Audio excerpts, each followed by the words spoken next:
dear learners, in the last video we have discussed about what is culture, and for deep understanding of culture we have also discussed 3P model of culture, in which we have learned about how practices, our perspectives and our products relate to our daily life, and how these 3Ps are related to our culture.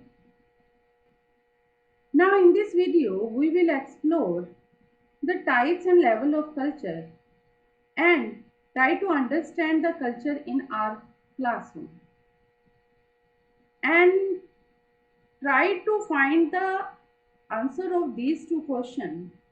How do we as a facilitator understand the culture in the classroom, and how much our students know about their own and other culture? So let's start with types of culture. Mainly there are two types of culture. One is material culture and another one is non-material culture. Material culture includes our food, means the things of a group of people or belongs to a particular culture. It means like food is related to my culture and the food that is related to your culture. It also includes clothing. On the other side, non-material culture includes the thoughts, beliefs, idea and attitude of a society or a particular culture, like way of cooking food. It may be different and vary from culture to culture, like my style of cooking food may be different than yours. And another, we can also understand non-material culture with another example, like wearing clothes on a specific occasion, like wedding occasion. In that way, we can differentiate between material culture and non-material culture. Now, there is a question for you. It is a reflection question. Assume an educational environment of your school where you teach. How can you relate these two forms of culture in that environment? Take a minute to note down some things, ways, etc. that might be related with the material and non-material culture of your education environment of a school. Think, take a few minutes or a second. After that, press and pause the button and write down your thought.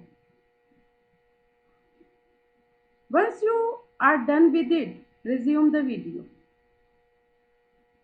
Your answer could be a school building and a uniform. That's are related to material culture.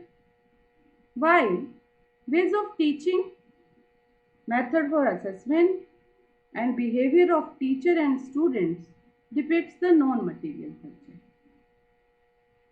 All you are right. In this way, we can differentiate between material and non-material culture.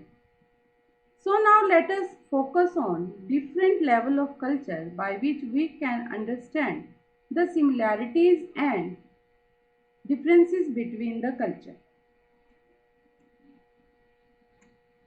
To understand the similarity and differences between the culture, we will now understand about cultural iceberg model. This model is developed by Edward T. Hall in 1976. In his iceberg model, he compares culture to an iceberg as an analogy for the cultural code. Here in the picture, you can see a surface model, surface culture and a deep culture. Surface culture is visible up to 10%, while deep culture is not visible. 90% culture means deep culture that is not visible. So let's understand this. Surface culture is most visible and above the waterline. It includes art, crafts, holidays, food, dress, music, dance, language. Surface characteristics of a culture begin with above the waterline, or you can say the iceberg tip. On the other hand side, just below the waterline, shallow culture, that is somewhat visible and just below the waterline. It is not visible as a surface culture, but it is more complicated and harder to navigate. These are hidden rules that sometimes discussed in daily routine, like gestures, eye contact, facial expression, tone of voice, body language, etc. etc. The third level of culture is deep culture. Deep culture is also called as internal culture. That includes our values, thought patterns, our beliefs, our attitude, our approach to some work, problem solving, decision making. These all are the approaches may vary from person to person.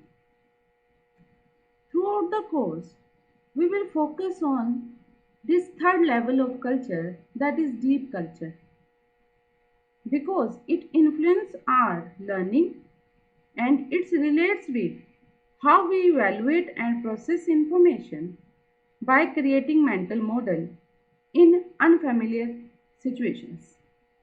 Hall also suggested that through active participation, one can learn about the deep culture. Because when someone enters unfamiliar culture, the most explicit behavior is noticeable.